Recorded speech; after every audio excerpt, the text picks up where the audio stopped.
पैठणमध्ये ऊस बिलासाठी शेतकरी आक्रमक झालेत। पैठण तहसील कार्यालयाच्या पाण्याच्या टाकीवर चढून शेतकऱ्यांनी आंदोलन केलंय। संत एकनाथ सहकारी साखर कारखान्याचे ऊस बिल थकवल्याचा शेतकऱ्यांचा आरोप आहे। थकीत ऊस बिल तात्काळ मिळावे या मागणीसाठी स्वाभिमानी शेतकरी संघटनेनं आंदोलन केलं। आज आम्ही पैठण तहसील कार्यालयाला निवेदन दिलं होतं की येत्या 17 तारखेला आपल्या कार्यालयामध्ये आम्ही कार्यालयाला कुलूप ठोकून आंदोलन करणार आहोत।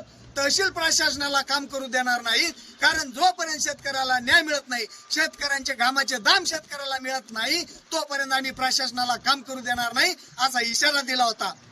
परंतु आमच्यावरच पुन्हा गुन्हे दाखल करणार, आमच्यावरच 353 दाखल करणार या हेतूने आम्ही एक निर्णय घेतला।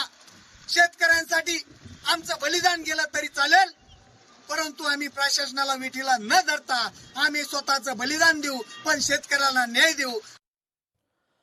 महाराष्ट्र नवनिर्माण सेनेचा 22 जुलैला पालिकेवर मोर्चा काढण्यात येणार आहे। चेंबूर दुर्घटना प्रकरणी अजूनही नवीन समिती तयार नाही। संदीप देशपांडे यांनी या संदर्भातली माहिती दिली। येत्या बुधवारी 22 तारखेला मुंबई महानगरपालिकेवर मोर्चा हा महाराष्ट्र नवनिर्माण सेना काढणार आहे। त्याच्या तयारीसाठीची आजची बैठक होती। आपल्याला माहिती असेल तर आमच्या 3 प्रमुख मागण्यांचं पत्र आम्ही परवा आयुक्तांना दिलंय। त्यामध्ये नव्याने चौकशी समिती स्थापन करणं, त्याला अजूनही आम्हाला प्रतिसाद मिळाला नाही। काल तर सभागृहात सगळ्यांनी तो रिपोर्ट नाकारला, तरी सुद्धा अजून नवीन समिती आम्ही करू किंवा काय याच्या संदर्भात कुठलीही नाही। जोपर्यंत आमच्या मागण्या मान्य होत नाहीत तो आंदोलन करायचा आम्ही निर्णय केलेला होता। त्याचं पत्र आयुक्तांना दिलंय आणि त्याप्रमाणे त्या आंदोलनाची तयारी करण्यासाठीची आजची ही बैठक मुंबईतल्या सर्व पदाधिकाऱ्यांची होती। आता एक धक्कादायक प्रकार मुंबईतील सीएसएमटी यार्डमधून समोर येतोय। अमृतसर सीएसएमटी एक्सप्रेसच्या स्वच्छतेदरम्यान ज्ञानोबा माऊलींच्या पालखी दर्शनावरून परतताना अपघात झालाय। सातारा पुसेगाव या रस्त्यावर 10 महिला किरकोळ जखमी झाल्यात। घटनास्थळावरून मिळालेल्या माहितीनुसार पुसेगाव हद्दीतील कृष्णकुंज रोपवाटिका आणि हॉटेल रत्नदीप समोर 2 वाहनांची धडक झाली आणि दोन्ही वाहने उलटली।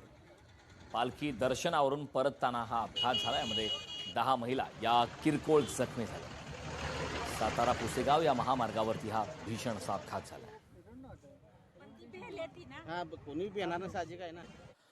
चेंबूरच्या जिजामाता नगरमध्ये असलेल्या मैसूर कॉलनीमधील केमिकल टँकरचा ब्लास्ट झालाय। ब्लास्टमध्ये ड्रायव्हर आणि वेल्डर जखमी झालाय।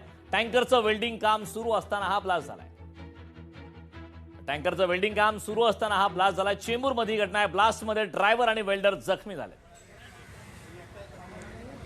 तो टैंकर का ब्लास्ट इतना हैवी था कि बाजू के जो शॉप है होटल उस पे भी गिरा और ये बाजू जो बिल्डिंग है इसके 7वें माले तक के कान छोड़ गए और उसका एक हिस्सा जाके उस पेड़ पे भी टकराया। तो 3 लोग इसमें बहुत बुरी तरह से जख्मी हुए और एक आदमी जो ड्राइवर था वो जगह पे खत्म हो गया। ऑन द स्पॉट उसकी डेथ हो गई। तो जख्मी को कहाँ लेके गए? हॉस्पिटल लेके गए। पुलिस की गाड़ी आई तुरंत जगह पे, कॉल हुआ तो पुलिस वाले तुरंत आए, उन्होंने एक्शन लिया और जो जख्मी थे उनको हॉस्पिटल ले गए। साइन हॉस्पिटल, राजावड़ी, ये सब जगह पे लेके गए। बाकी जो 3 लोग हैं वो बुरी तरह से जख्मी है। ड्राइवर जगह पे खत्म हो गया और टैंकर की आप कंडीशन देख रहे हैं कि बहुत बुरी तरह से वो बीच में से 2 टुकड़ों में ये हो गया।